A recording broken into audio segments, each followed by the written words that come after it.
अखंड मंथन के सभी दर्शकों को नमस्कार। मैं हूं शेखर त्रिपाठी और आप देख रहे हैं हमारा YouTube चैनल अखंड मंथन। जैसा कि आप हमारे चैनल पर अब तक देखते आ रहे हैं कि हम सनातन धर्म के मूल्यों और उसकी परंपराओं को न सिर्फ बचाने का प्रयास कर रहे हैं, बल्कि अधिक से अधिक अपने दर्शकों को उससे परिचित कराने का भी प्रयास कर रहे हैं, उसके प्रति जागरूकता फैलाने का भी प्रयास कर रहे हैं। लेकिन जब कभी भी सनातन धर्म के मूल्य पर किसी भी प्रकार का कोई नकारात्मक असर पड़ता है तो हम उसके विरुद्ध आवाज भी उठाते हैं, प्रश्न भी उठाते हैं। एक ऐसा ही मामला हमारे सामने आया है जिस पर आज हम चर्चा करेंगे देश के सुप्रसिद्ध ज्योतिषाचार्य संत बेतरा अशोक जी के साथ। और वो पूरा मामला कुछ इस तरह से है। देश के प्रसिद्ध रामकथावाचक मोरारी बापू की कथा में बताई गई बातों से प्रभावित होकर के एक युवक ने शमशान घाट में अपना विवाह रचाया। एक कथा के दौरान मोरारी बापू ने कहा था कि शमशान घाट वो पवित्र स्थान है जहां जीवन और मृत्यु के उत्सव मनाए जा सकते हैं। इसी से प्रभावित होकर के उस युवक ने अपना विवाह जो है गुजरात के ही एक अंतिम संस्कार जहां पर जिस स्थल पर किया जाता है वहां पर उसने अपना विवाह रचाया और चिता के चारों ओर घूम करके उसने फेरे भी लिए। हम वो तस्वीरें आपको दिखा रहे हैं। आप देख सकते हैं कि किस तरह से शमशान घाट में ये विवाह संपन्न कराया जा रहा है और किस तरह से जो शमशान भूमि है वो एक तरह से उत्सव के पर्व में बदल गई है। हम अपने चैनल के सभी दर्शकों को इस बात की सूचना देना चाहेंगे कि मोरारी बापू या फिर उस गुजराती दंपत्ति से हमारा कोई विरोध नहीं है। वो उनका व्यक्तिगत अधिकार है और वो जो चाहें जीवन में जहां चाहें जैसे चाहें वो संपन्न कर सकते हैं। ये उनकी व्यक्तिगत इच्छा पर निर्भर करता है। लेकिन हमारा प्रश्न ये है कि अगर सनातन धर्म के मूल्यों, उसकी परंपराओं पर इस तरह से नए प्रयोग किए जाएंगे तो क्या ये खतरे में नहीं पड़ जाएगी? और इसी पर चर्चा के लिए हमारे साथ हैं देश के सुप्रसिद्ध ज्योतिषाचार्य संत बेतरा अशोक जी। संत बेतरा जी, आपका बहुत बहुत स्वागत है अखंड मंथन ब्रेकिंग पॉइंट में।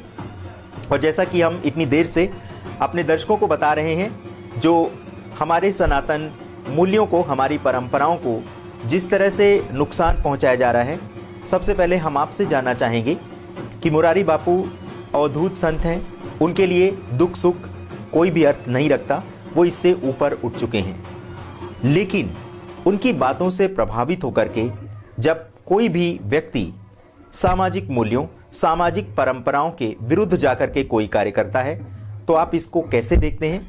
और इसी से जुड़ा हुआ हमारा प्रश्न है कि मोरारी बापू जैसे सिद्ध संत इस तरह की बात आखिर कैसे कह गए?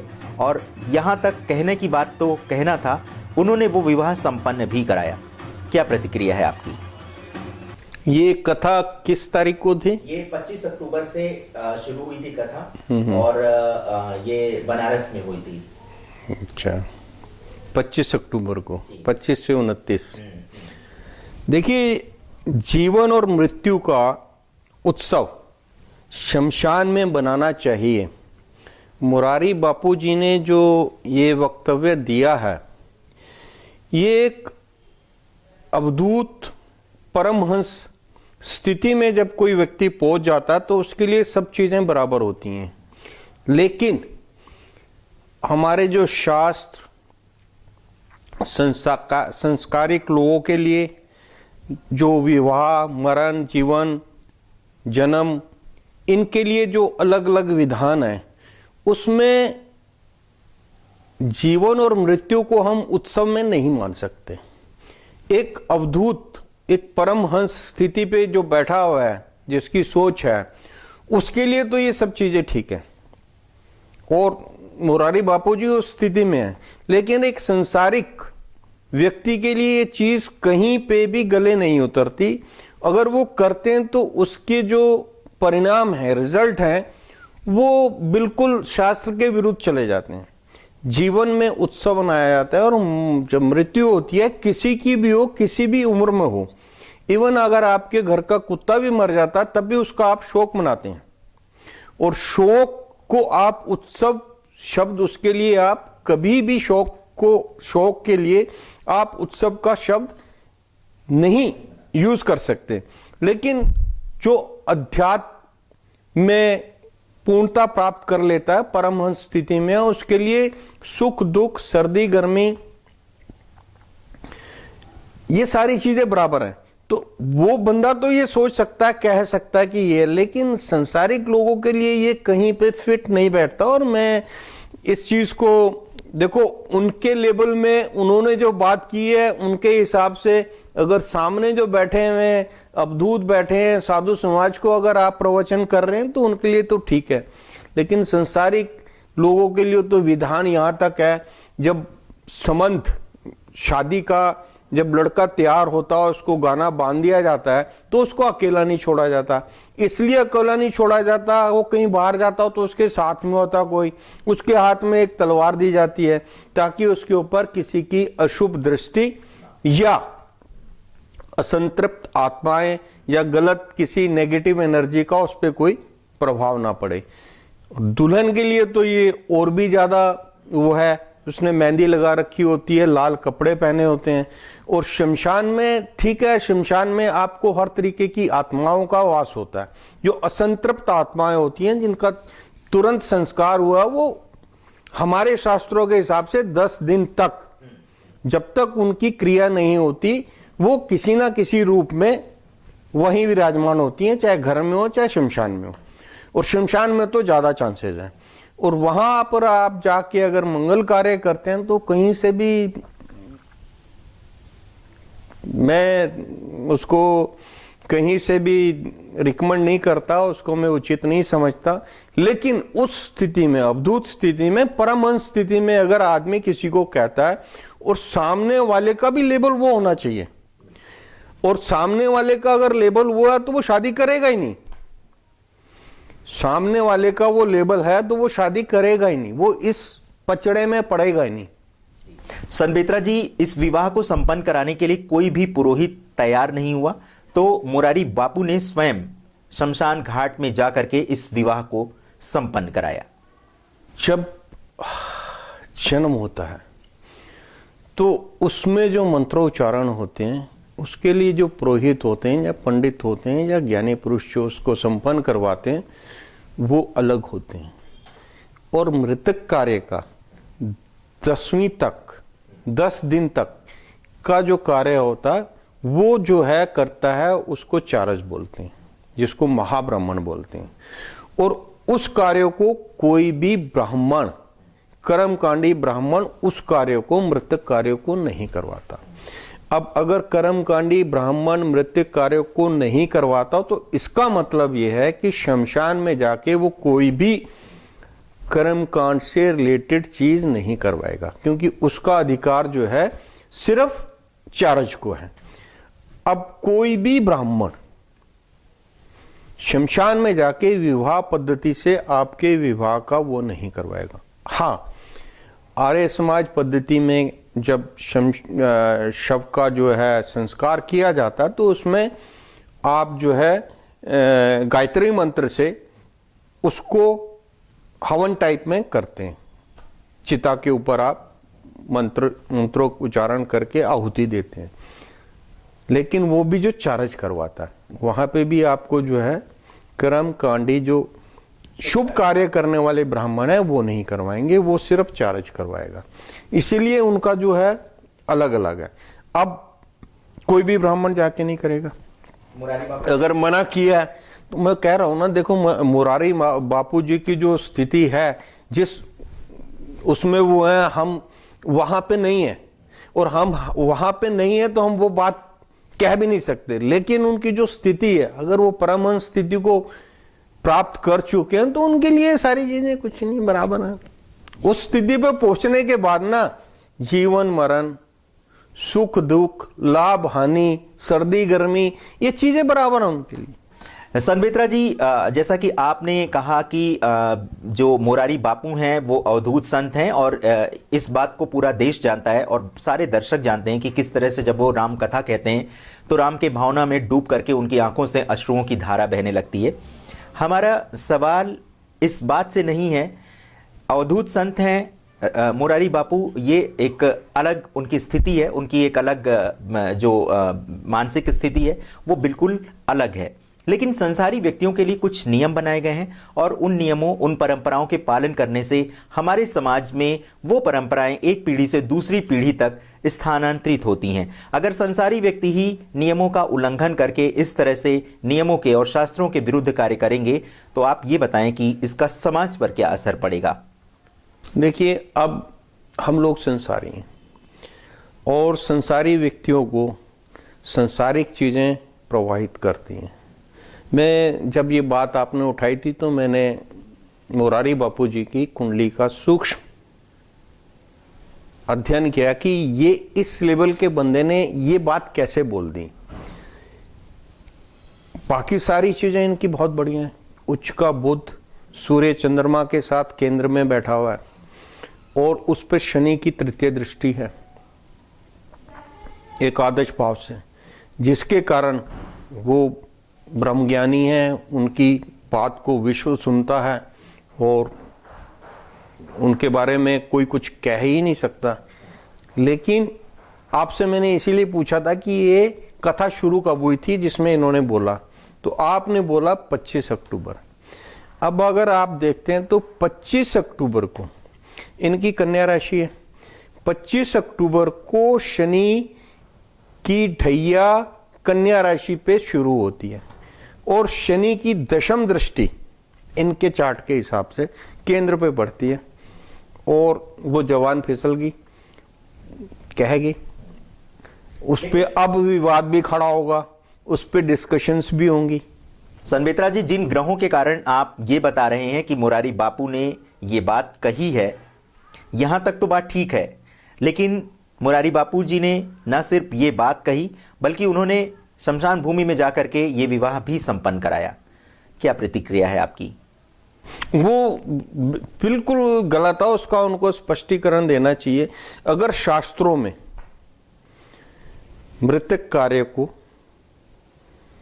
और आपका शुभ कार्यों को अलग अलग किया, उसके लिए अलग अलग विधान और अलग अलग तरीके के ब्राह्मण जो है उसको वो करते हैं, संपन्न करवाते हैं। इधर चार्ज करवाता है मृतक कार्य को और वहां पे जो है आपका ब्राह्मण ज्ञानी जन जो है करवाते हैं, तो वो दोनों चीज फिर शास्त्रों ने अलग क्यों किया?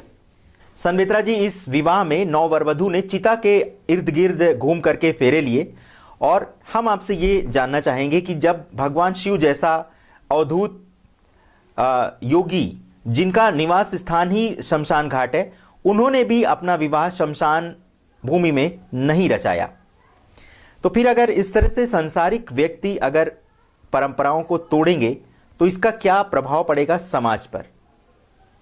ऐसा तो कहीं पे भी पास्ट में कहीं पे भी नहीं किसी शास्त्र में मिलता, किसी भागवत की किसी कथा में नहीं मिलता, किसी भी कथा में नहीं मिलता कि किसी ने विवाह संपन्न शमशान में जाके क्यों। क्योंकि शमशान जो है मृत्यु के बाद आप शमशान में पहुंचते हैं और वहां पर जो है उसके लिए आप उत्सव वर्ड यूज ही नहीं कर सकते।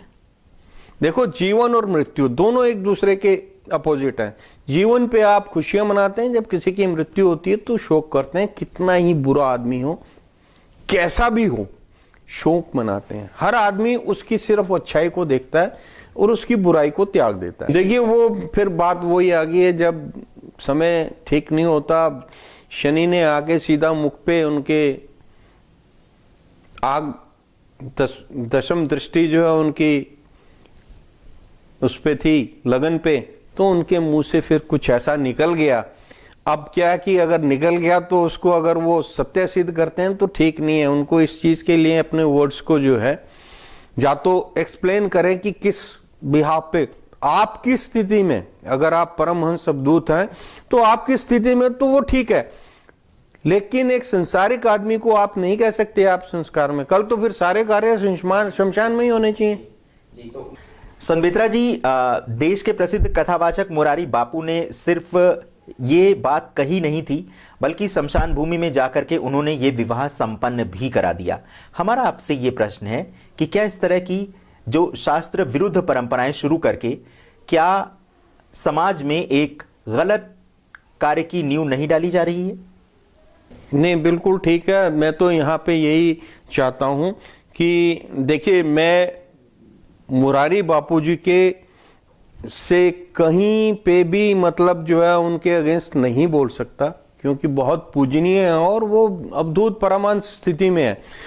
उनकी सोच में वो चीज ठीक है, लेकिन एक संसारिक व्यक्ति के लिए ये चीज कहीं से भी ठीक नहीं है, और उसका वो स्पष्टीकरण दें। जी संबित्रा जी, किस शास्त्र में कहां पे ऐसा लिखा था कि ये उन्होंने कह दिया? अगर उन्होंने अपने उससे कहा है तो फिर वो जो है फिर वो शास्त्रोक्त, उसके विपरीत आप नहीं बोल सकते ऐसी चीज, इतना बड़ी चीज नहीं बोल सकते।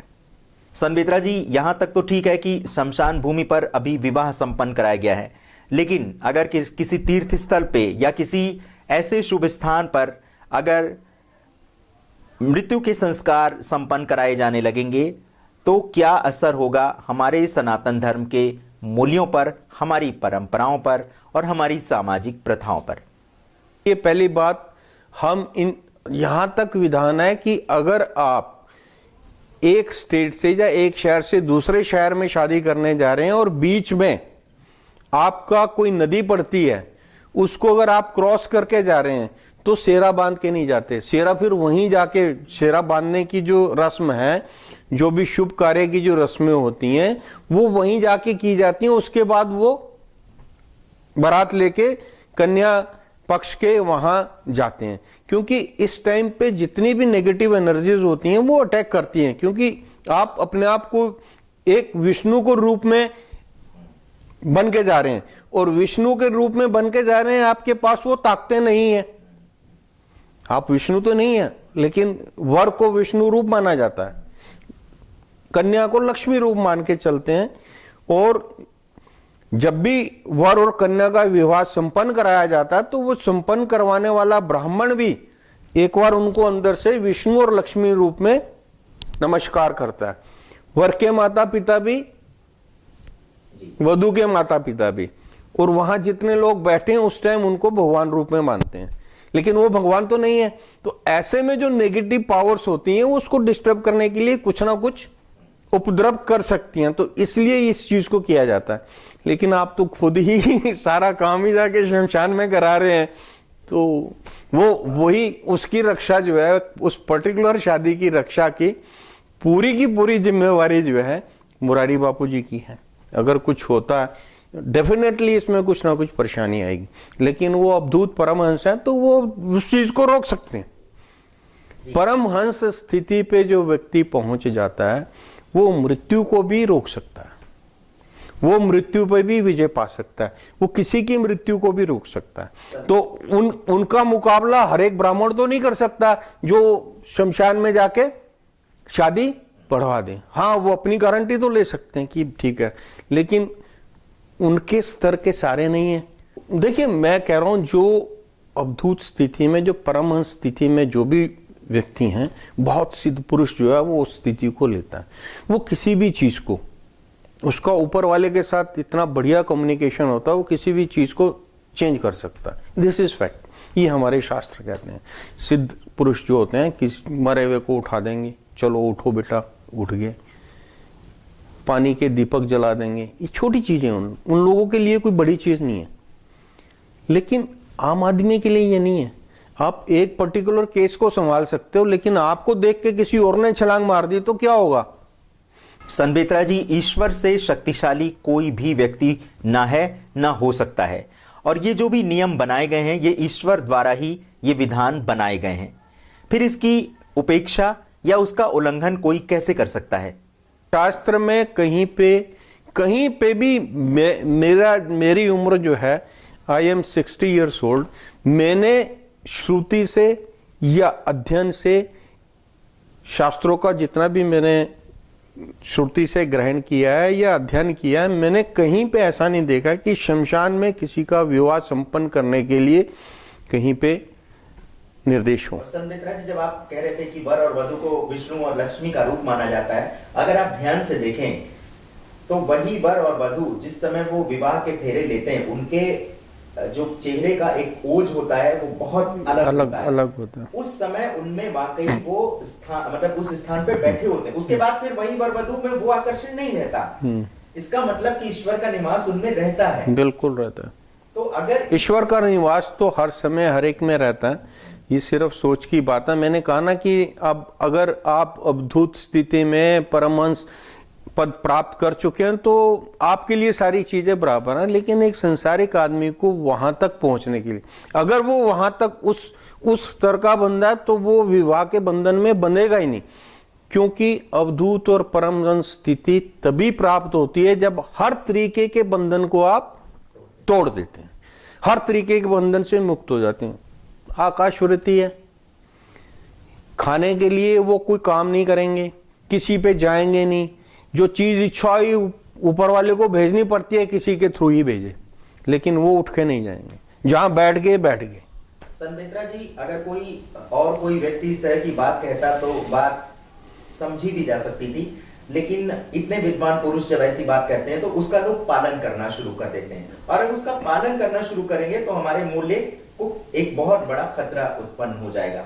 आप कैसे देखते हैं आने वाले समय में इस तरह की बातों को? नहीं, देखिए, अब जिसने पालन किया है, जिसने इस चीज को पालन किया है और उसने कर दिया, हो गया, लेकिन उसके लिए बहुत बड़ा जिगर चाहिए।